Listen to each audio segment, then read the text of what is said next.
All right, ladies and gentlemen, welcome in. It continues to be a Red Pill universe. My name is Reggie, and I'm a dissenting mind. I'm going to get right to it. I've been sitting on this video because I wanted to let everything pass. I wanted us to be able to look at this in hindsight with a little bit less emotion and a little more analytical lens. And I wanted to break this down in a different way, in a way that I hadn't heard yet from people that have broken this down. So, of course, we've all got our take on the Amber Geiger case and how that went down. And there's many sides to take. I'll let you guys have the politics of that. That's not really here what I'm breaking down. Um, it is my belief, my position that black culture is in is simply just needs a mentality shift, a simple couple of tweaks to some mentality hitches that we've accepted over time, that we've picked up culturally, that are quite damaging, that don't give us much self value. And one of these tropes is the forgive and forget trope. And this was on display here very, very strongly in this case. And it just displayed, in my opinion, so much weakness in the mentality in black culture of those who would accept this type of trope. Many people already do not, um, kind of disagree with that mentality. It's never been like a unanimous black mentality thing, but I do believe that those within the culture that would hold the mentality, the forgive and forget trope, that would trigger you, that would allow you to accept transgressions acted upon you, and you would easily forgive those transgressions. I think that is a very a lack of self appreciation, and it's a very very sneaky way for you to be sold a bag of goods, and a bill of goods, whatever the term is. And I'm gonna go into that real quick. I'm gonna let this kid talk. I'm gonna play the audio on this real quick. I'm not gonna keep you guys really long, because of course, as I said, this has been broken down, but just not in the way that I'm looking at it. Nobody really seems to look at it this way, and so I want to hear what you guys think. I want to know if you, again, if I'm gonna jump off a cliff on some stupid shit, I would really appreciate you guys pulling me off of that, and let me know, Reggie, what you're saying makes no sense. Um, this is retarded. What are you talking about? You know what I mean? Guys, ask questions. Tell me what you think. As always, I would appreciate you guys getting involved in the conversation, comment, you know what I mean? Tell me what you think. This is a forum where we want to discuss these topics, especially if you have a tangible position that can progress the topic at hand. So without any further ado, I'm gonna let this kid talk. I think it's maybe about 40 seconds or so, 40 seconds, 60 seconds. He's gonna talk, and I'm gonna break it down real quick, and I'm gonna get you guys out of here because that's how we do it. So without further ado, let's let I believe this kid's name is Gene Brandt. He's the brother of the victim. So here we go. If you truly are sorry, I know I can speak for myself. I forgive you, Hmm. and I know if you go to God and ask Him, He will forgive you. Hmm. Mm-hmm.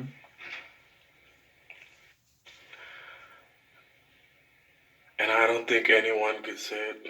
Again, I'm speaking for myself, not even bad for my family.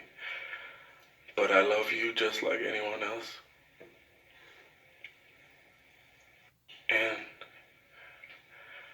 I'm not gonna say I hope you rot and die just like my brother did, but Mm-hmm. I personally want the best for you. Hmm. And I wasn't gonna ever say this in front of my That's family what or he's called. anyone, but I don't even want you to go to jail. Hmm. I want the best for you Mm-hmm. because I know that's exactly what both of them would want you to do. Hmm. And the best would be give your life to Christ. Hmm. Again, I love you as a person, and I don't wish anything bad on you. Mm-hmm. this is possible, but can I give her a hug, please? All right, I can't go any farther than that. All right, so what did we just hear and witness? Um, I think we just witnessed on display one of the weakest mental tropes that Black culture has adopted. Man, this idea, this sentiment of forgive and forget. Let's break this thing down a little bit. Um, so this mentality is wrong because it does not value self first and foremost. Forgiveness is a tangible. It's one of those tangible intangibles. It's a lot like loyalty, trust, um, things like that. It's one of those things. Respect. It's one of those things where you know where you're getting it. You know what I'm saying. You know when it's, even though it's not a tangible thing, you know it when you see it, type of thing. You know when there's equity in something, in that type of thing. You know when someone's broken someone else's trust, when respect is now at question. You know these things. You can see these things. You feel these things. Forgiveness is much like this. So to treat it with the inconsequence, like it's something to be handed out like a party favor at a dinner party or something like that. This is first and foremost. This is just completely wrong. Um, in order for forgiveness to be on the table, someone has to, a transgression has to have happened. Someone has had to act in a manner that transgresses another person, an entity, an organization, something like that. There is no forgiveness if there is no action of transgression, first and foremost. So if we agree on an act of transgression, then forgiveness, before it can even be offered, it has to be acknowledged that there is something that needs to be forgiven. The person, forgiveness isn't even on the table until the transgressor seeks forgiveness. It's not something to be offered if it's not being sought from the transgressor, first and foremost. So this young man's sentiment of being able to dole out forgiveness, just over the table, just like it's a party favor or something like that. This is a very mentally weak position. Um, your respect, your loyalty, your forgiveness, your none of that should be ever be that simple for someone to obtain who has transgressed you. If now, of course, people, I want you to give people a chance, and of course, when people earn it, you should give them a second chance. Um, but let's take the idea of Michael Vick. Let's think of the case of Michael Vick. Think of what he had to do. He transgressed, and in this case, it wasn't even with people.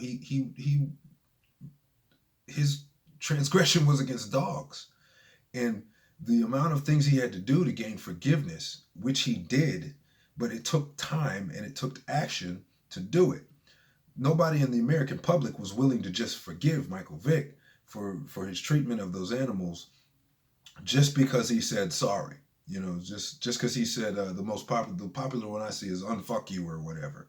If that's, what I'm saying, that's not really gonna cut it in that case.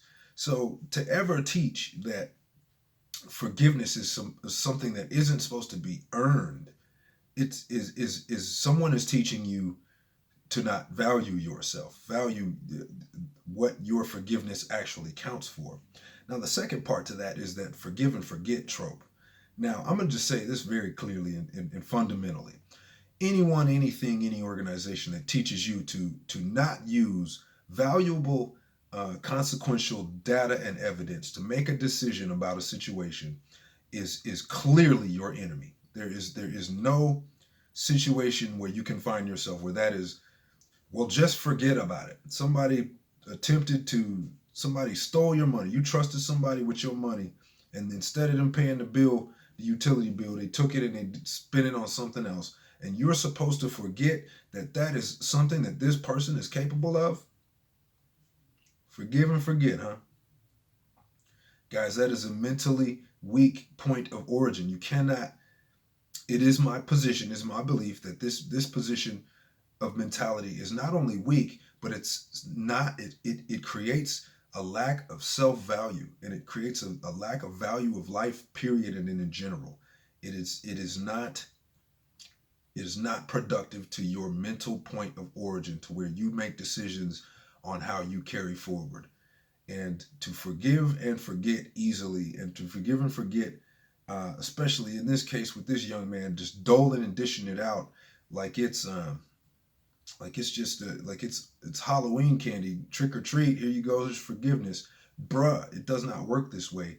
And for him to be able to dish it out shows, in my opinion, an incredible lack of self value, of value of life, a value of just the simple concept of someone has transgressed you and taken something from you, and that is not to be taken lightly, good sir. It does not. Even if these are your feelings, even if you are not really broken up about it, your forgiveness should still be something that is earned. All right, so um, I'm almost done, guys. This is I'm just trying to break this down really quick and simple. And like I said, I want to know what you guys think. So why does this bug me so much? Okay, so this woman's defense was built around a premise called inattentional blindness. And so what that means in layman's is that in a situation where adrenaline is heightened, and a person can be so blinded by the situation that they forget important details that they would otherwise respond to. So such is the case with this woman, is that the situation in the moment were just so, it all happened so fast, and even though this is a trained professional woman, it all was just so much, and it was so, at the moment it was just too much. And so, she can't be held accountable because in her eyes, she was just defending herself. In the moment, she didn't know what to make of all the details. Inattentional blindness. So at the root of her defense, guys, is essentially, she's at the root of her defense acknowledging no transgression. She's quite literally stating that she's, by the very function of her defense, stating she has made no transgression. What are you talking about? I've not done anything wrong. This is a tragedy, but it's not my fault. So it's not something you can punish me for, because he shouldn't have been a big black guy. He shouldn't have been a person that could be mistakenable. He shouldn't be in a situation where he can create in me whatever. The gist of it is that she hasn't really committed a transgression. So in that case, Mr. Gene Brandt, there is no forgiveness for you to issue. This woman isn't sorry, and she's not asking for forgiveness. To me, there's just some really great, huge problems with this mentality point of origin. And again, if you disagree, if you think I'm saying something silly, by all means, man, I'm just a dissenting mind, man. Um, I just think this is a silly mental trope. It's one that I used to adopt. I used to absolutely believe the whole idea of, well, if you can forgive someone, but if you don't forget about it, then you don't really forgive. Nonsense. Nonsense. That's not how credit works. That ain't how credit works. Do credit just forget? Oh, people who do business, man, in this world, if you're doing business, you don't just forget. Now, if you're doing some pity pat stuff, if you're doing some stuff that you know what I mean, it ain't really important to you or anyone else, then sure, you can do forgive and forget. Um, but it seems to me that people that value and things that have value for themselves don't practice a very stringent concept of forgive and forget. Certainly not in the way that this young misguided brother here, and this is a young man. This is not an attack on him. This is an attack on this mentality that much of black culture has adopted. Much of culture. I know this because once I was also a person who fully was thoroughly engulfed in the idea that you have to forgive and you have to forget, and if you don't do both, and if it's a function of the other, and it speaks more about you if you don't forget. No, it doesn't. No, it doesn't. No, it does not. If the person who is transgressing you has not sought out your forgiveness and is not looking to amend and atone and make the situation right, a la Mike Vick, then you have nothing that you owe the situation. You don't owe this. He doesn't owe this. There's nothing. There's no forgiveness to give. It's not worth anything in this scenario. What what he's representing right here, guys, is worthless. It's worthless. It has no value. This woman hasn't asked for forgiveness. She ain't asking for that. It's a tragedy. It's a tragedy, but it ain't my fault. I didn't do nothing. So I think there's one other thing to this, and I'm almost done, is this mental point of origin. He mentions in there a couple of times, I wasn't going to speak for my family. This is what I'm saying, that this mentality is misguided. For this young man to not understand that he absolutely speaks for his family, he absolutely represents his family. Now, he doesn't speak for them as far as this is what my family believes. No, but he does speak for and represent his family. He does not seem to understand that that is absolutely the case. You do not get to go out into the world and have your actions and speak your words and not have them represent and reflect on your family. Again, I believe this is a mental point of origin that does not create value in us, guys. We have to take value in our name. We have to take some value in what we represent for our family, man. And I think, again, this is just a very clear example of a failure in this young man's mentality, in the mentality of black culture, that would allow this young man to publicly be in such a weak mental position. That's my belief. Now, if I'm not an advocate in any way in saying that he should have got up there and said, I hate you, I hate everyone like you, I hope you burn in hell. No. That is not my advocation of this. But again, I think there's certainly not this response here. This, I forgive you and I hope and I love you and I just hope you go to Jesus and Jesus will do it, and gosh, I wish you didn't go to, nah, bruh. That is a weak mental point of origin. That is not that is not, I value myself. I value my brother. My brother was a young CPA, a 26-year-old young black male who by all accounts wasn't a troublemaker or anything like that. This young man was already several steps ahead as far as having a chance to make something out of his life and be a very positive impact on the world, man. And this young man here does not value that. That's not what he spoke about here. All he spoke about was how much he wants to forgive and love and God will fix it. Not about what he lost and what was taken and the transgression and how serious that transgression is and how important that it is that this transgression not be continued upon other people, because it is very, very costly. So, guys, that's really kind of the gist of what I wanted to put out on this. Forgive and forget. What do you think? What is your point on this? I think this was on display here. I think there's a very large, very clear. This is one of the places where black culture has a broken mentality, a dysfunctional mentality, if it were. And I don't think it's actually that difficult to fix. I don't want to point any blame on anyone. A lot of people point at the church for all of that. Whatever, man. It doesn't matter. But at this point, I think the data is enough. I think we can see things like this. If you disagree, if you think that this was a very strong position for this young man to take, please comment. Let me know. Tell me why. Tell me why I'm wrong. Tell me why I'm wrong. Tell me why free forgiveness. Tell me why free, unasked for, sought out forgiveness and a lack of understanding of what you represent as a young man to your family. Tell me how those are strong mental positions for black culture. Tell me, and I will listen. And but you got to build your case, and I'm always going to ask questions. Okay. Um, so I want to wish you guys an awesome rest of your day, rest of your time, man.